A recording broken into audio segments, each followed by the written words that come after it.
recently at Blackpink's concert in Goyang Stadium, South Korea. Amid the roaring crowd, the cameras captured an unexpected sight. Hyun Suk, the once untouchable founder of YG Entertainment, wiping tears as he watched the four women he had once nurtured take the stage together again. For fans, the image was startling. Papa Young, as many affectionately call him, has long been perceived as the stoic architect of idols, not a man of public sentiment. Yet here he was openly emotional, overwhelmed by the success of the group that had defined an era of K-pop. The clip spread across social media like wildfire. Comments ranged from amused surprise to heartfelt empathy. "If Papa Young cries, I cry too. He must be so proud of Blackpink." Another wrote, "It's the first time I've ever seen him cry, and somehow I feel proud too." But beyond the humor, others recognized something deeper. One fan reflected, "He raised and trained Blackpink from nothing to global icons. That's his greatest pride." Even some who had previously criticized YG's restrictive management began to reconsider. A comment, garnering more than 8,600 likes, defended Young. He invested in their music, videos, concepts, and styling. Blackpink brought the performances. Even after leaving YG, the girls performed solo songs in the concert, and he allowed it. Maybe he doesn't deserve all the harsh words. This scene carried a weight greater than tears alone. Blackpink had concluded their contracts with YG, and each member had embarked on her own journey. Yet, their reunion on stage spoke volumes. The bond with their former company was not entirely fractured. Yang's tears were not just about nostalgia. They were an acknowledgement of pride, a recognition of the group that defined YG's golden years. To understand the depth of that moment, one must revisit the journey that shaped both Blackpink and Hyun Suk himself.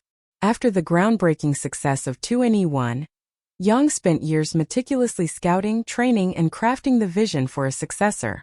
Blackpink was not a coincidence. They were the result of a deliberate design. Each member was chosen to be versatile, able to rap, sing, dance, and exude a distinct aura. In 2016, the group debuted with Bombea and Whistle, instantly shattering industry norms. They had no fixed center, no cute or sweet image. Instead, they embodied a refined girl crush charisma, an audacious, luxurious coolness that became their signature. As Young once declared, "I want a girl group unlike anything the market has ever seen." He succeeded.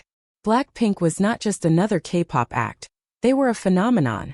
Yet, the same man who engineered their success also imposed boundaries that held them back. Between their debut in 2020, Blackpink released fewer than 20 songs, an astonishingly low output given their global demand. Young defended this decision, saying he wanted to avoid oversaturation. But to fans, the reality felt suffocating. Limited releases, tight restrictions on solo activities, and scarce variety show appearances earned the group the nickname "Starved Chickens of YG." And still, every return was seismic. Each single became a cultural event. The paradox was clear. Their scarcity only amplified their power, but also left fans questioning, how much greater could Blackpink have been if they were allowed to thrive without restraint? The story took a darker turn in 2019. Scandals involving the Burning Sun nightclub, tax evasion, and other controversies forced Hyun Suk to resign. Once one of the most formidable figures in K-pop, he became a polarizing name, dragging YG's reputation into turbulence. In that fragile moment, Blackpink became the company's lifeline. Partnering with Interscope in the US, the group released their first studio album, The Album, in 2020, and embarked on sold-out global tours. They not only survived the storm but also became the force that stabilized YG when everything else seemed to collapse. By the end of 2023, the story had shifted once again.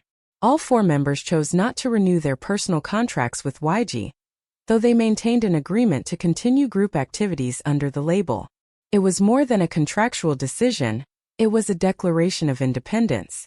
Blackpink had grown beyond the shadow of their creator, stepping into a new era where they dictated their own terms. Meanwhile, Young attempted a return with a new girl group, Baby Monster, but the challenge was clear.